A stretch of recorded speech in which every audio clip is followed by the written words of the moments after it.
செங்கல்பட்டு மாவட்டம் திருப்போரூர் அடுத்த ஆலத்தூரில் அரசின் டாம்கால் சித்த மருந்து தயாரிப்பு நிறுவனம் உள்ளது. இதில் ஒப்பந்தம் அடிப்படையில் கடந்த 15 ஆண்டுகளுக்கு மேலாக பெண்கள் உட்பட 300க்கும் மேற்பட்ட தொழிலாளர்கள் வேலை செய்கின்றனர். இந்நிலையில் ஒப்பந்தம் அடிப்படையில் பணிபுரியும் தொழிலாளர்களின் ஆதார் எண் அரசின் டாம்கால் நிறுவனத்தில் இணைந்துள்ளது. இதனால் உரிமைத் தொகை, பொங்கல் தொகுப்பு போன்ற அரசின் சலுகை கிடைக்கவில்லை. இதனால் ஆத்திரமடைந்த தொழிலாளர்கள் 300க்கும் மேற்பட்டோர் வேலையை புறக்கணித்து OMR சாலை, ஆலத்தூர் சிட்கோ சாலை சந்திப்பிலும் நிறுவனத்தின் முன்பும் தர்ணாவில் ஈடுபட்டனர். அப்போது டாம்கால் நிறுவனத்தில் இணைந்துள்ள ஆதார் இணைப்பை நீக்க வேண்டும், ஆதார் எண்ணை நீக்கவில்லை என்றால் அரசு ஊழியராக நியமிக்க வேண்டும் உள்ளிட்ட பல்வேறு கோரிக்கைகள் வலியுறுத்தப்பட்டன. இதனைத் தொடர்ந்து தகவல் அறிந்து விடுதலை சிறுத்தைகள் கட்சியின் திருப்போரூர் சட்டமன்ற உறுப்பினர் SS பாலாஜி, சிறுதாவூர் ஊராட்சி மன்ற தலைவர் வேத அருள், பையனூர் ஊராட்சி மன்ற தலைவர் முத்துக்குமார், ஒன்றிய செயலாளர் செல்வகுமார் உள்ளிட்ட கட்சி நிர்வாகிகள் பலர் நேரில் சென்றனர். அவர்களுடன் திருப்போரூர் போலீசார், வருவாய்த்துறையினர் சம்பவ இடத்திற்கு வந்து தொழிலாளர்களின் கோரிக்கை தொடர்பாக நிறுவனத்திடம் பேச்சுவார்த்தை நடத்தினர். எனினும் சுமூக முடிவு எட்டப்படாததால் தொடர்ந்து இன்றும் பேச்சுவார்த்தை நடைபெறும் என தெரிவிக்கப்பட்டுள்ளது. இதனால் ஆலத்தூரில் பரபரப்பு ஏற்பட்டது. சென்னை மதுரவாயலில் செயல்பட்டு வரும் MGR பல்கலைக்கழகத்தில் சமத்துவ பொங்கல் விழா கொண்டாடப்பட்டது. இதில் பொறியியல் துறை சார்ந்த மாணவர்கள் மற்றும் பேராசிரியர்கள் ஒன்றிணைந்து புதுப்பானையில் பொங்கலிட்டு சமத்துவ பொங்கலை வெகு விமர்சையாக கொண்டாடினர். முன்னதாக இவ்விழாவை முன்னிட்டு பல்கலைக்கழக வளாகத்தில் மாட்டு வண்டி, ஏறு விழும் கருவி, கோவில் போன்றவை அமைக்கப்பட்டிருந்தது. அதேபோல் மாணவர்கள் கைகளால் 20 அடி உயரத்தில் உருவாக்கியிருந்த ராட்சத பொங்கல் பானை பார்வையாளர்களை வெகுவாக கவர்ந்தது. இதனைத் தொடர்ந்து விழாவில் மாணவர்கள் மற்றும் பேராசிரியர்களின் கலை நிகழ்ச்சிகளும் நடைபெற்றது. இதில் மாணவர்களுக்கும் ஆசிரியர்களுக்கும் iPhone 65 inch, Google TV, mixie, fan என பல்வேறு பரிசுகள் வழங்கப்பட்டது.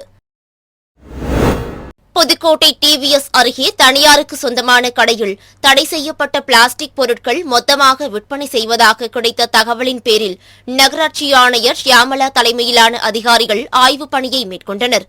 அப்பொழுது கடையில் இருந்த 1.5 டன் எடையுள்ள பிளாஸ்டிக் பொருட்களை கைப்பற்றினர். இதனைத் தொடர்ந்து செய்தியாளர்களை சந்தித்த நகராட்சியின் சுகாதாரத்துறையின் அலுவலர் பாஸ்கரன், தடை செய்யப்பட்ட பிளாஸ்டிக் பொருட்களை நகர்ப்பகுதியில் விற்பனை செய்யும் நபர்கள் மீது கடும் நடவடிக்கை எடுக்கப்படும் என்றும் சம்பந்தப்பட்ட கடை உரிமையாளருக்கு அபராதம் விதிக்கப்படும் என்றும் தெரிவித்தார். புதுக்கோட்டை நகர்ப்பகுதியில் உள்ள தடை செய்யப்பட்ட பிளாஸ்டிக் பொருட்கள் ஆய்வு நடைபெற்றது. இதில் TVS கார்னர் பகுதியில் உள்ள கடைகள் ஆய்வு செய்யப்பட்டு சுமார் ஒரு 1.5 டன் மதிப்புள்ள பிளாஸ்டிக் எடையுள்ள பிளாஸ்டிக் தடை செய்யப்பட்ட பொருட்கள் பறிமுதல் செய்யப்பட்டது. இதனுடைய மதிப்பு தோராயமாக ஒரு 2 லட்சம் ரூபாய்க்கு வரும். நகராட்சி அலுவலகத்தில் தொடர்ந்து ஆய்வு பண்ணி தொடர்ந்து நடந்து கொண்டு தான் இருக்குது. இருந்தாலும் மக்கள் இதை யூஸ் பண்ணுறது தவிர்க்க முடியாத சூழ்நிலையில் பண்ணிக்கிட்டே தான் இருக்கிறாங்க. ரெண்டாவது பேக்கிங் மெட்டீரியல் வேறு நிறையா வந்துக்கிட்டு இருக்குது. இது தொடர்ந்து படிப்படியாக மக்கள் ஒத்துழைப்பு கொடுத்தா தான் இது குறையும். அரியலூர் மாவட்ட விளையாட்டு மேம்பாட்டு ஆணையத்தின் சார்பில் கேலோ இந்தியா இளையோர் விளையாட்டுக்கான போட்டிகள் குறித்த விழிப்புணர்வு மாரத்தான் போட்டி நடைபெற்றது.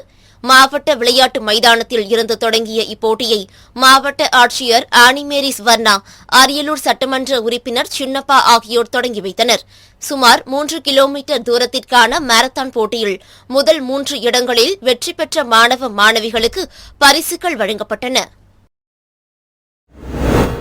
மயிலாடுதுறை அருகே மன்னன் பந்தல் ABC கல்வி நிறுவனங்கள் சார்பில் சமத்துவ பொங்கல் விழா கல்லூரி வளாகத்தில் தமிழர் பாரம்பரிய முறைப்படி நடைபெற்றது. கல்வி நிறுவனங்களின் நிர்வாக அதிகாரியும் சென்னை உயர்நீதிமன்ற முன்னாள் நீதிபதியுமான வெங்கட்ராமன் தலைமையில் நடைபெற்ற விழாவில் பேராசிரியர்கள் மற்றும் மாணவ மாணவிகள் ஏராளமானோர் கலந்து கொண்டு பச்சரிசி, மஞ்சள், இஞ்சி ஆகிய கொத்துகள் கட்டப்பட்ட மண்பானையில் சமத்துவ பொங்கல் வைத்து சூரியன் மற்றும் பசுக்களுக்கு படைத்து கொண்டாடினர். இதில் கல்லூரி நுண்கலை மன்ற மாணவ மாணவிகள் பாரம்பரிய கலை நிகழ்ச்சிகளான சிலம்பம், சுருள், தீப்பந்தம் உள்ளிட்ட வீர விளையாட்டுகள் மற்றும் பரதநாட்டியம், கும்மி, ஒயிலாட்டம் நாடகம் நடைபெற்றது. திருப்பூர் காங்கேயம் சாலையில் உள்ள தனியார் விடுதியில் இந்திய யூனியன் முஸ்லீம் லீக் கட்சியின் சார்பில் கொங்கு மண்டல பயிலரங்கம் நடைபெற்றது. இந்த பயிலரங்கில் சிறப்பு விருந்தினராக திமுகவின் செய்தி தொடர்பு குழு தலைவர் டி.கே.எஸ். இளங்கோவன், தமிழ்நாடு சிறுபான்மையினர் நலவாரிய தலைவர் பீட்டர் அல்போன்ஸ், இந்திய யூனியன் முஸ்லீம் லீக் கட்சியின் தேசிய தலைவர் காதர் மொய்தீன் உள்ளிட்ட பலர் கலந்து கொண்டனர். பயிலரங்க நிகழ்ச்சிக்கு பின் செய்தியாளர்களை சந்தித்த அக்கட்சியின் தேசிய தலைவர் காதர் மொய்தீன், அயோத்தியில் கட்டப்பட்டு வரும் ராமர் கோவிலை வைத்து சர்வதேச அரசியல் செய்ய பாஜக முற்பட்டு வருவதாகவும், நாட்டிலுள்ள 25 கோடி இஸ்லாமியர்களின் வாக்கும் பாஜகவிற்கு எதிராக இருக்கும் என்றும் தெரிவித்தார். முஸ்லிம் சமுதாயம், முஸ்லிம் லீக் இல்ல, இந்திய முஸ்லிம் சமுதாயம் பாரதிய ஜனதா கட்சிக்கோ, பாரதிய ஜனதா கட்சியோட கூட்டணி வைக்கக்கூடிய எந்த ஒரு கட்சிக்கோ எந்த ஒரு வாக்குகளை கொடுக்க மாட்டோம் என்ற தீர்மானம் 1989 பாம்பேல போட்ட பாம்பே டிக்ளரேஷன், அந்த டிக்ளரேஷன் இன்னைக்கு வரைக்கும் இருக்கு. அதை நாங்க மாத்தல. இப்படிப்பட்ட பெரிய நாட்டில் திணிச்சு என்னுடைய மதம் தான், என்னுடைய கொள்கை தான், ஒரே நாடு, ஒரே கலாச்சாரம், ஒரே அப்படின்னு சொல்றது இந்த நாட்டுடைய பாரம்பரியத்துக்கு முற்றிலும் மாறுபட்டது, முரண்பட்டது, நடக்காத ஒண்ணு. ஆக நடக்காத ஒண்ணு, போகாத ஊருக்கு இல்லாத வழியை தேர்ந்தெடுத்துக் கொண்டிருக்கிற பாரதிய ஜனதா கட்சி நடக்கூடிய நாடாளுமன்ற தேர்தலில் அது உழைக்கிறது மாதிரி வெற்றி பெற போவதில்லை. நாட்டில் இந்தியா கூட்டணி தான் வெற்றி பெறும். மக்கள் இந்தியா கூட்டணியை வெற்றி பெற செய்து அதற்கு இந்தியாவில் வாழக்கூடிய 25 கோடி முஸ்லிம்களும், அது ஏடிஎம்கே அந்த கட்சி இந்த கட்சி என்ன கொஸ்டின் கிடையாது. தமிழ்நாட்டை பொறுத்தவரையில் நாங்கள் திராவிட முன்னேற்ற கழக கூட்டணியில எங்க சமுதாயம் முழுவதும் வாக்களிக்கும். இந்தியா முழுவதும் 25 கோடி முஸ்லிம் சமுதாயமும் பாரதிய ஜனதா கட்சி எதிராக வாக்களிக்கும். இதுதான் யதார்த்தம். இது எந்த விதமான குழப்பம் கிடையாது. அங்கங்கே பேசுவதை வைத்துக் கொண்டு, அரசியலில் வரக்கூடிய கருத்துக்களை வைத்துக் கொண்டு சமுதாயத்தை நீங்கள் அளக்கக்கூடாது. இதுதான் அடிப்படை உண்மை. சிவகங்கை மாவட்டம் காரைக்குடி மருதுபாண்டியர் நகரை சேர்ந்தவர் மணிவண்ணன். விறகு வியாபாரியான இவர் காரைக்குடி களவாய் பொட்டல் பகுதியில் விறகு லோடு ஏற்றிக்கொண்டு பாதகுமார் என்பவருடன் இருசக்கர வாகனத்தில் சென்று கொண்டிருந்தார். அப்போது அவரை வழிமறைத்த காரைக்குடி களவாய் பொட்டலை சேர்ந்த கோதண்டராமன் மற்றும் அவரது நண்பர்கள் சேர்ந்து மணிவண்ணனிடம் இருந்த செல்போன் மற்றும் ஒரு சவரன் செயினை பறித்தனர். பின்னர் மருதுபாண்டியர் நகரில் நின்று கொண்டிருந்த பாதகுமாரை கோதண்டராமன், அண்ணா நகரை சேர்ந்த தமிழ்ச்செல்வன், முரளி, திருக்குமார் மற்றும் 12ஆம் வகுப்பு மாணவர்கள் இருவர் சேர்ந்து அரிவாளால் வெட்டியுள்ளனர். மேலும் அங்கு வேடிக்கை பார்த்துக் கொண்டிருந்த சாகுல் அன்சாரி என்பவரையும் வெட்டியுள்ளனர். இதுகுறித்து மணிவண்ணன் அளித்த புகாரின் பேரில் வழக்கு பதிவு செய்த போலீசார் மாணவர்கள் உட்பட 6 பேர் கைது செய்து விசாரணை மேற்கொண்டு வருகின்றனர். திருச்சி மாவட்டம் சமயபுரம் மாரியம்மன் கோவிலுக்கு தமிழகத்தில் உள்ள பல்வேறு மாவட்டம் மட்டுமின்றி வெளி மாநிலங்களில் இருந்தும் தினமும் ஏராளமான பக்தர்கள் வந்து தங்களது நேர்த்திக்கடனை நிறைவேற்றி உண்டியலில் காணிக்கை செலுத்தி வருகின்றனர். அவ்வாறு பக்தர்கள் செலுத்தும் காணிக்கைகளை கோவில் நிர்வாகம் சார்பில் மாதம் 2 முறை எண்ணப்படுவது வழக்கம். அதன்படி கோவில் இணை ஆணையர் முன்னிலையில் பக்தர்கள் செலுத்திய உண்டியல் காணிக்கைகள் எண்ணப்பட்டது. இதில் 1,20,33,258 ரூபாயும், 3 கிலோ 315 கிராம் வெள்ளி மற்றும் 169 அயல்நாட்டு நோட்டுகள், 704 அயல்நாட்டு நாணயங்கள் காணிக்கையாக கிடைத்தன. தூத்துக்குடி மாவட்டம் கோவில்பட்டி அருகே விளாத்திக்குளம் வேம்பார் சிந்தாமணி நகரை சேர்ந்த தம்பதியினர் முத்துக்குமார், முத்துமேரி. இவர்களுக்கு 3 பிள்ளைகள் உள்ளனர். இந்நிலையில் முத்துக்குமார் கடல் தொழிலுக்கு சென்றுவிட்டார். முத்துமேரி தனது 2 பிள்ளைகளை பள்ளிக்கு அனுப்பிவிட்டு வெளியே சென்றுள்ளார். 3வது மகன் அபிஷேக் குமார் காய்ச்சல் காரணமாக கடந்த 2 நாட்களாக பள்ளிக்கு செல்லாமல் வீட்டிலேயே இருந்து வந்துள்ளார்.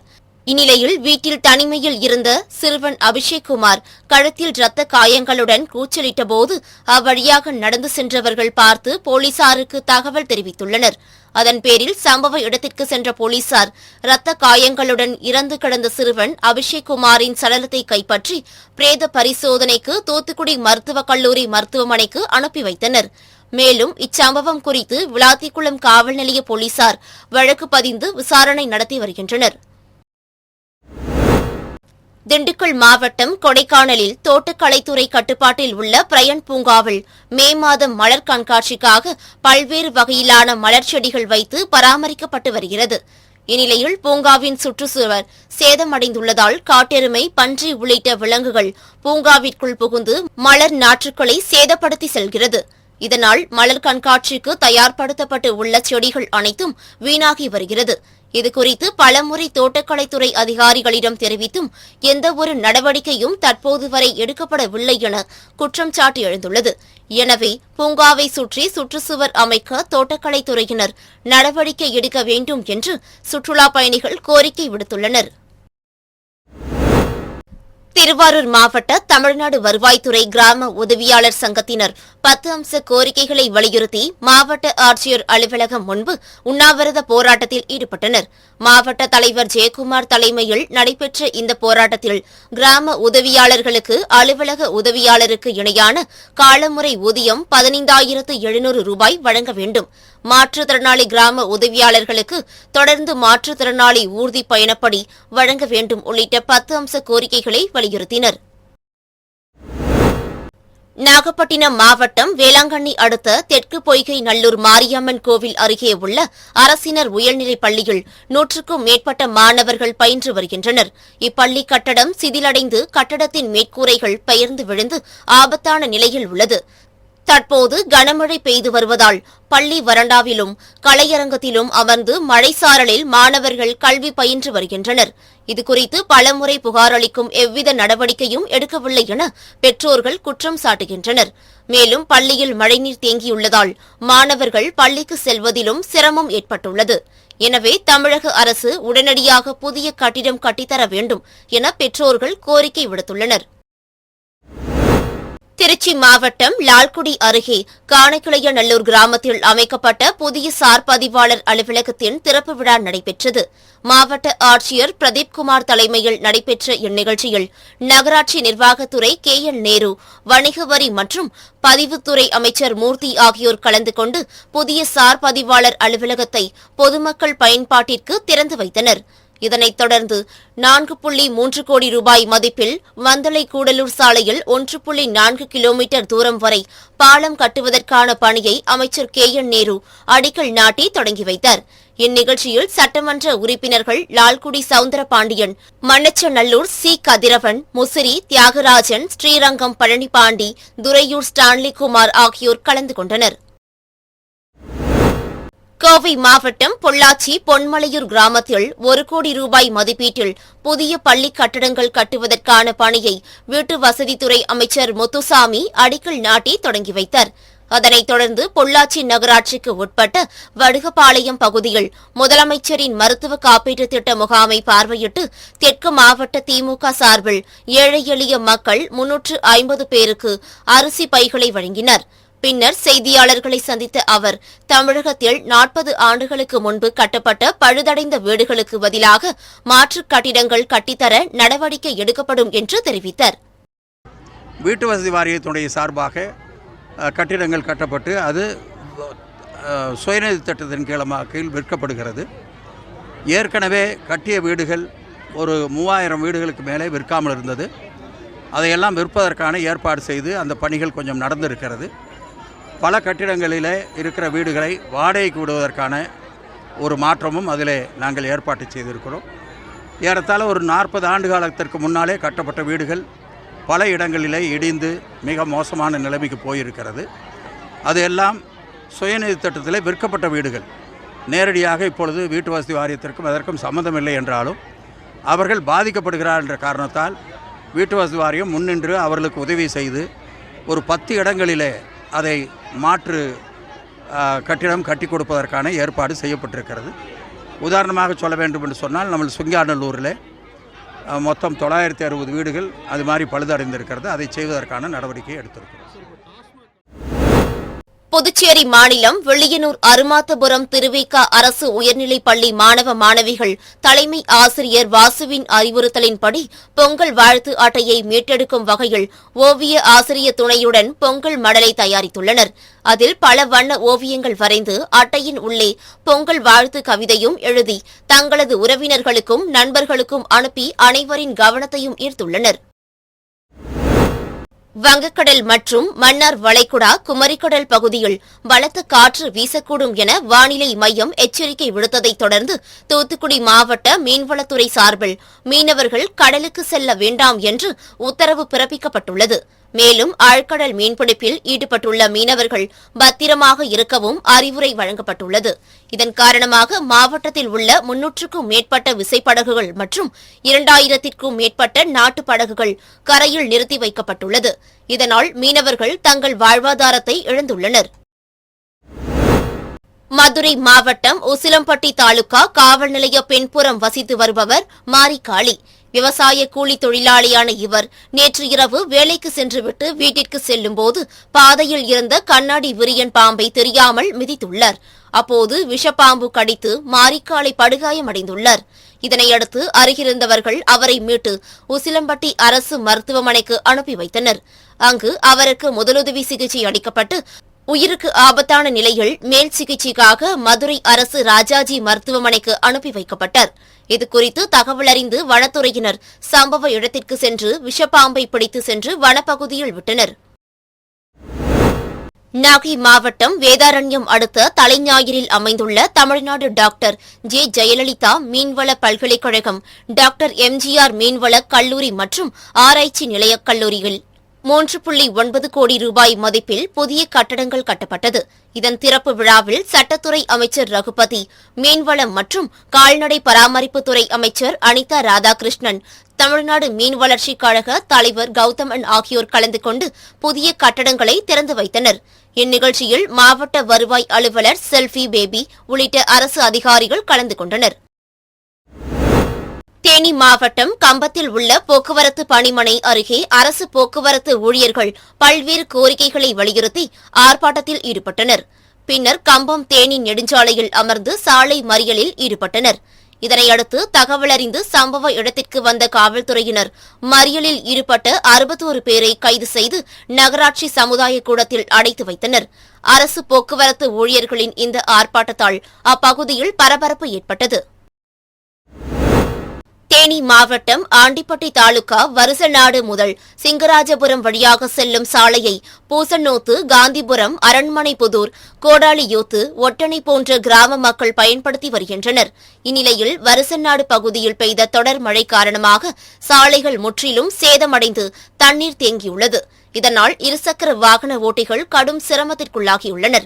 மேலும் விவசாயிகள் தங்களது விளைநிலங்களில் விளையும் பொருட்களை வாகனங்களில் கொண்டு செல்லவும் சிரமப்பட்டு வருகின்றனர். எனவே தமிழக அரசும் மாவட்ட நிர்வாகமும் முறையான சாலை வசதி அமைத்து தர வேண்டும் என்று பொதுமக்கள் கோரிக்கை விடுத்துள்ளனர்.